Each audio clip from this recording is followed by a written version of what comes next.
갈수록 싸지는 테슬라, 그것보다 더 싼 비아디. 마진은 어느 정도? 지난 27일 중국 내 전기차 시장 1위인 비아디가 올 1분기 실적을 공시했다. 투자의 달인 워렌 버핏의 버크셔 해서웨어가 비아디 지분 10.90%를 가진 주요 주주이기도 하다. 로이터 등 외신에 따르면 비아디가 밝힌 올해 1분기 매출은 1,201억 7천만 위안이다.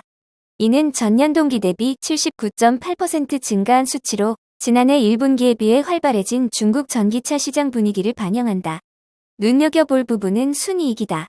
비아디는 올 1분기에 41억 3천만 위안의 순이익을 거뒀다. 이는 전년 동기보다 무려 410.9%나 증가한 것이다. 최근 올 1분기 실적을 발표한 테슬라가 전년 동기 대비 매출은 늘었지만 순이익이 24% 감소한 것과 대조적이다. 물론 테슬라도 마진이 줄어들기는 했지만 여전히 15% 이상 마진을 확보하고 있는 것으로 뉴욕 월가는 분석하고 있다. 1분기 판매량을 보면 비아디는 하이브리드와 순수 전기차가 골고루 판매가 호조를 보이면서 55만 2,076대를 기록했다. 이는 1년 전 같은 기간과 비교해 92.81% 급증한 것이다. 작년 비아디의 중국 판매량이 186만 대임을 감안하면 상대적으로 빠른 속도다. 시장에선 비아디의 중국 내 판매량이 앞으로 더 가속화될 것으로 보고 있다. 테슬라가 작년 12월부터 중국 시장에서 가격 인하를 본격화하자 비아디를 비롯한 여타 중국 전기차 회사들도 이에 가세했기 때문이다. 여기에다 비아디는 기존에는 상상할 수 없는 저렴한 저가형 모델을 속속 내놓고 있다. 이달 중순 상하이 모터쇼에서 비아디가 공개한 전기 해치백은 7만 8천 위안에 불과해 시장을 깜짝 놀라게 했다. 비아디를 포함해 중국 전기차 기업들이 어떠한 생산 구조와 공급망 관리를 통해 저렴한 전기차 모델과 적정한 마진을 확보하고 있는지는 기업 비밀이다. 경이야 어떻든 이처럼 비아디를 포함한 중국 전기차들의 본격적인 가격 공세는 중국 시장에서 테슬라의 고전이 장기화될 수 있다는 점에서 주목된다. 최근 테슬라 주가 하락의 이유가 마진의 축소도 있었지만 할인 이벤트에도 불구하고 예상보다 저조했던 판매량에도 시장은 주목했다. 아직까지도 중국 전기차 시장 규모가 전 세계의 40에서 50%로 추산되는 현실에서 마진까지 꼬박꼬박 챙기면서 압박하는 비아디의 공세를 막아내는 것이 테슬라로선 새로운 숙제가 되고 있다. 특히 비아디가 유럽 등 해외로 시장을 확대하고 있는 것도 주목해야 할 사안이다. 애플 엔비디아 주식 살걸. 월가 투자 전설 피터 린치의 후회. 월가의 전설적인 투자자로 손꼽히는 피터 린치가 애플 주식을 추가 매수하지 않은 것에 대해 후회한다고 언급했다. 린치는 1977년 순자산 1,800만 달러였던 피델리티 마젤란 펀드의 운용을 맡아 은퇴 시점인 1990년엔 순자산 140억 달러에 이르는 미국 최대 펀드로 만든 인물이다. 13년간 누적 수익률 2,703%, 연평균 수익률 29.2%를 기록했다. 가치 투자와 기업 성장성을 중시하는 완고한 투자 원칙으로도 유명하다. 다만 일에 열중하느라 가정에 소홀한 바람에 아내가 우울증을 겪고 있다는 이유로 1990년 돌연 은퇴를 선언하면서 월가 전설로 남았다.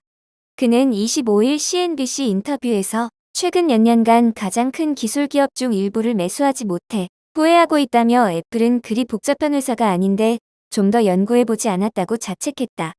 린치는 이어 본인의 딸이 개당 250달러짜리 아이팟을 사고 애플이 제품을 통해 어떻게 높은 이윤을 내고 있는지 등을 알고 있었지만 그 주식을 사지 않았다고 덧붙였다. 투자 귀재로 불리는 워런 버핏 버크셔의 서웨이 회장의 안목에 대해서는 칭찬을 아끼지 않았다.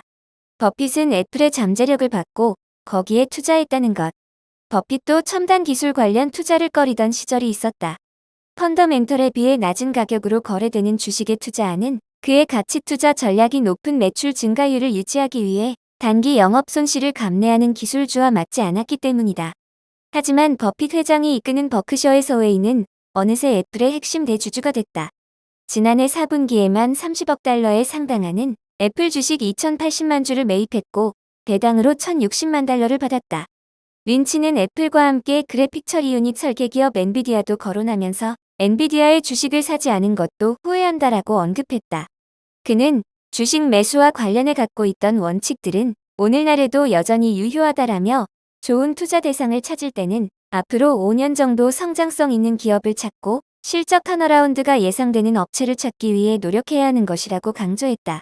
또 많은 투자자의 문제는 자신이 무엇을 사는지에 대한 지식이 부족하다는 것이라며 투자자는 좋은 주식 선택을 위한 공부를 하는 것보다 항공료를 찾거나 가전제품 리뷰를 더 읽는 것 같다라고 꼬집었다.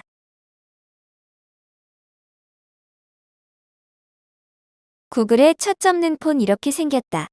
갤럭시 폴드와 비교하니 구글의 첫 번째 폴더블 폰 픽셀 폴드의 이미지가 유출됐다. 미국 IT 매체 더버즈는 IT 소식통 에반 블레스로부터 받은 픽셀 폴드의 렌더링 이미지를 공개했다. 유출된 이미지에 따르면 픽셀 폴드는 모서리가 둥글고 짙은 회색 톤이다. 후면에는 카메라 3개가 가로로 배치됐다. 삼성전자 갤럭시 폴드 시리즈와 동일하게 안으로 접는 인폴드 방식이 적용됐다. 에반 블레스가 공개한 스펙 정보에 따르면 픽셀 폴드의 크기는 펼쳤을 때 세로 139.7mm에 가로 158.7mm다. 갤럭시 Z 폴드4의 크기는 세로 155.1mm, 가로 130.1mm다.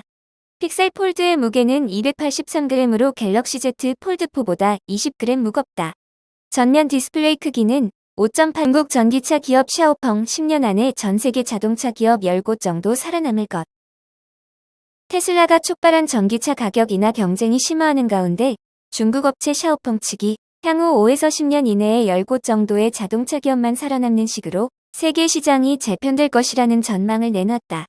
재민신문과 IT지자 등 중국 매체에 따르면 구응디 샤오펑 부회장은 파이낸셜 타임스 인터뷰에서 자동차 산업 전망에 대해 시장 집중이 심해지면서 세계 무대의 기업 숫자가 10곳보다 적어질 것으로 본다고 말했다.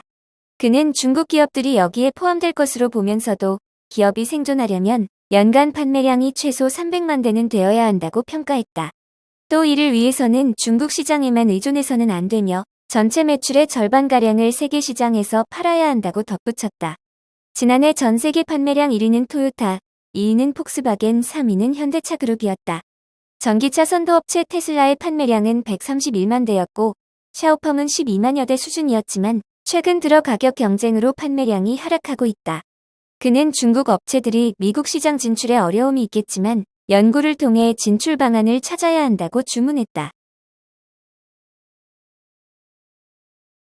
애플 출신까지 IT 인재 빨아들이는 중국 전기차 니오. 중국 전기차 스타트업 니오가 글로벌 정보통신 기업의 고급 인재 스카우트에 나섰다. 중국 인민망은 니오가 전기차 배터리 연구개발 능력을 확대하기 위해 매년 10억 위안을 투자해 R&D를 강화하고 있다고 보도했다. 이 보도에 따르면 니오는 애플과 파나소닉 등에서 고급 인재를 스카우트해 배터리 프로젝트를 강화하고 있다. 구체적으로 아오션 애플 배터리 품질 관리자와 잭 이자키 파나소닉 북미 배터리 기술 책임자를 스카우트하는 데 성공했다. 리빈 니오 최고 경영자는 우리는 800명 이상의 배터리 연구개발 인력을 확보하고 있으며 분기별로 R&D에 약 30억 위안을 지출할 것이라고 언급했다. 한편 니오의 지난해 R&D 비용은 108억 4천만 위안으로 전년 대비 136% 증가했다.